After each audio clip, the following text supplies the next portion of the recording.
Hello बच्चों, let's see this question says a chemist decided to determine the molecular formula of an unknown compound. He collects following information. The first one is compound contain 2:1 hydrogen 2 oxygen atoms, which is number of atoms.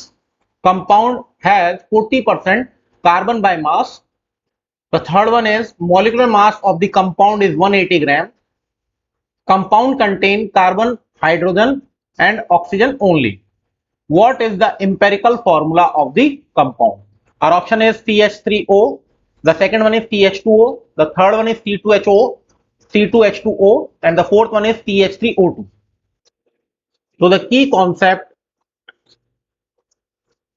for this question is, आप बोल सकते हैं empirical formula.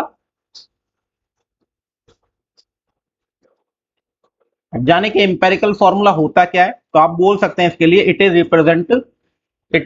represented the simplest ratio of all the atoms present in a molecule of compound.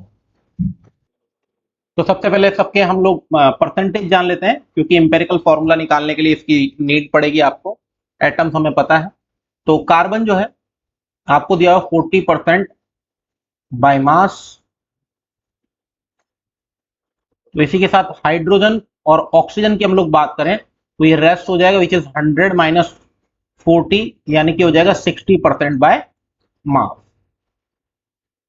अब क्योंकि हमें यहाँ पे सबसे पहले पता करने का पड़ेगा किसी एक का, हम लोग पता कर सकते हैं क्योंकि आपको रिलेटिवली यहाँ डाटा दिया हुआ है. तो अगर हम लोग देखें और वाटर के अंदर अगर हम लोग बात करें या सिंपली हम लोग इसकी बात भी करें, तो अगर मास ऑफ हाइड्रोजन और मास ऑफ ऑक्सीजन की हम लोग बात करें, जहां पे हमको बोला भी हुआ है, ठीक है ना, कि ये 2:1 में है, तो हम लोग ये मान के चल रहे हैं कि हाइड्रोजन 2 है और ऑक्सीजन 1 है. तो इसका जो टोटल मास है वो 18 है. ऑक्सीजन का कितना हो जाएगा? 16. तो अगर यहां से मास परसेंटेज ऑफ ऑक्सीजन पता करें आप, मास या percentage by mass of oxygen, क्योंकि ऑक्सीजन का पता करेंगे तो हाइड्रोजन का आपको मिल ही जाने वाला है.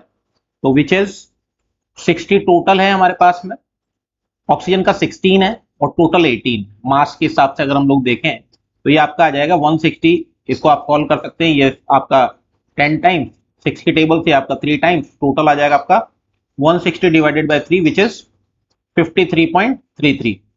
तो अब आपका ऑक्सीजन भी आ चुका है. तो percentage by mass of hydrogen अगर देखा जाए, विच इज 60 माइनस 53.33, यानी कि अप्रोक्सीमेटली आ जाएगा आपका कितना? 6.67 के अप्रोक्स. तो ये आपके तीनों परसेंट आ चुके हैं. नाउ हम लोग क्वेश्चन की तरफ बढ़े, तो हम लोग सबसे पहले लिख लें एटम, क्योंकि हम इसको टेबुलर फॉर्म में सॉल्व करने वाले हैं. ये कार्बन, हाइड्रोजन एंड ऑक्सीजन. इसी के साथ परसेंटेज बाय मास जो हम लोगों ने अभी तक पता किया उन लोगों को लिख लेते हैं सबको, विच इज 40%, देन 6.66% एंड 53.33%. अब यहां से आप relative moles, number of moles पता कर लें.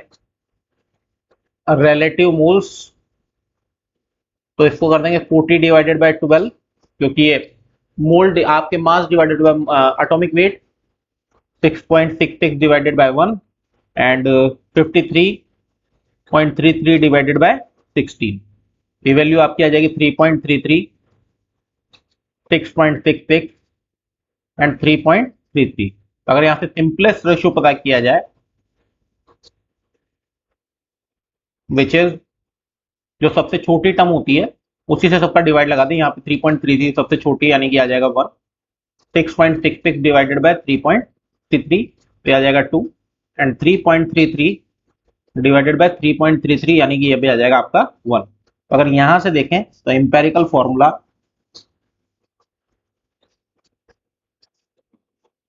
आपका बन जाने वाला है CH2O. तो अगर यहां से ऑप्शन चेक किया जाए तो ऐसा एक ही ऑप्शन है, which is option B. So the right option is option B. Hope you understood it well. Best of luck.